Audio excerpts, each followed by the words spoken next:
Hello నమస్తే అండి. అందరు ఎలా ఉన్నారు? అందరూ బాగుండాలి, అందులో నేను ఉండాలి. సో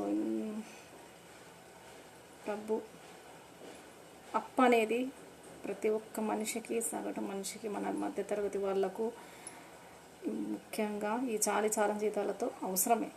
కానీ అవసరానికి మించి చెయ్యొద్దు, బాధపడద్దు. ఏమంటారు? అవునా కాదా? రెండోది, ఫ్రెండ్స్ దగ్గర తీసుకున్నప్పుడు ఓకే, బయట వాళ్ళ దగ్గర తీసుకున్నప్పుడు ఓకే. రిలేషన్లో పెద్దమ్మ తెలియకుండా ఇంట్లో ఇవ్వు, తర్వాత నేను నీకు ఒక టైంకి ఇస్తానని చెప్పేసాను, లేదా వదిన అన్నకు తెలియకుండా ఇవ్వు, నేను తర్వాత ఇస్తానని చెప్పడము, ఇలాంటి మాటలు చెప్పి తీసుకున్నారు, బాగానే ఉంది. కానీ తర్వాత ఇవ్వడానికి ఏంటి ప్రాబ్లం మీకు? తీయగా చెప్పి తీసుకుంటారు, తర్వాత ఇవ్వడానికి ఎందుకు మాట దాటేస్తారు? నీకు ఎంత అవసరమై ఇచ్చుంటుందో, ఆ డబ్బు ఎంత కష్టపడితే వచ్చుంటుందో నీకు తెలుసు కదా.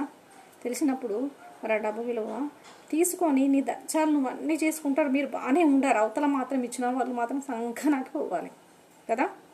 అలాంటి పనులు దయచేసి చెయ్యొద్దు. ముఖ్యంగా రిలేషన్ పాడవుతుంది. బయట అనుకో, ఒక మాట అన్నా పడ్డా పర్వాలేదు, ఓకే. సో ఎవరిని ఉద్దేశించి అనడం కాదు ఫ్రెండ్స్, నేను ఇది ఇన్ కేస్ జరుగుతూ ఉంటాయి అందరి ఇళ్ళల్లో, దాన్ని బట్టి నేను ఈ మాట చెప్పడం జరుగుతుంది. ఎవరు తప్పుగా అనుకోవద్దు. ఎందుకంటే కొన్నిసార్లు తెలియాలి కొంతమందికి. మెసేజ్ చేసినా చూసుకొని దాన్ని కనీసం రెస్పాండ్ అవ్వకపోవడం, ఇలాంటి పనులు చేస్తూ ఉంటారు. అలాంటివి చేయొద్దు. ఎందుకంటే మీకు అవసరానికి ఇచ్చినప్పుడు దాని వాల్యూ మీకు తెలియాలి. అవతల వాళ్ళు ఎంత సఫర్ అవుతారు. అవునంటారా కాదంటారా? ఫ్రెండ్స్, ఈ వీడియో మీకు నచ్చితే లైక్ చేయండి, షేర్ చేయండి. Okay, thank you.